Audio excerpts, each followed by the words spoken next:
సరికొత్త రీతిలో ఇప్పుడు పెళ్లిళ్లలో ఘోరాలు జరుగుతున్నాయి. అవి మామూలుగా కాదు.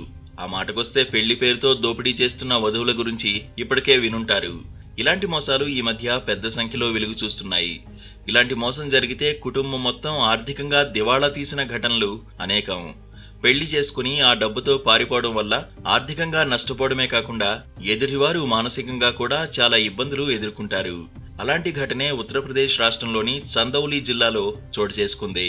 పెళ్ళయ్యాక ఓ వధువు టాయిలెట్కు వెళ్తానని సాకుగా చూపి 80,000 నగదు నగలతో ఇలా పరిగెత్తి పారిపోయింది.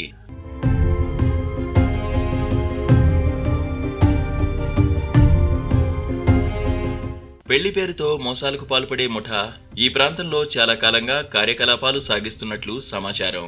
కొత్వాలి ప్రాంతంలోని కొడారియా గ్రామంలో తాజాగా వివాహం జరిగింది. ఆ వివాహం అనంతరం టాయిలెట్ అని చెప్పి అటువైపు అడుగులు వేసి ఇలా ఆ వధువు అక్కడి నుంచి సొమ్ముతో పారిపోయింది. దీంతో వరుడి తరపు వారు పోలీసులకు ఫిర్యాదు చేశారు. పెళ్లి పందిరి గందరగోళం అయిపోయింది. పోలీసుల రాకతో అల్లరల్లరైపోయింది.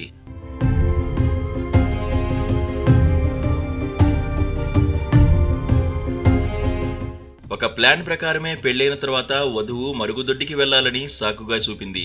దీంతో ఆమె నడుస్తూ టాయిలెట్ వైపు వెళ్లి ఎంతసేపటికి తిరిగి రాలేదు. అక్కడికి వెళ్లి చూడగా ఆమె పరారీలో ఉన్నట్లు తెలిసింది. పోలీసులు కేసు నమోదు చేసుకుని తదుపరి విచారణలో నిమగ్నమయ్యారు. పరారీలో ఉన్న దొంగ వధువు కోసం గాలిస్తున్నారు. దీని వెనుక ఉన్న ముఠాపై కూడా పోలీసులు ఆరా తీస్తున్నారు. ఈ కేసులో నిందితులను త్వరలో అరెస్టు చేసి చర్యలు తీసుకుంటామని అంటున్నారు.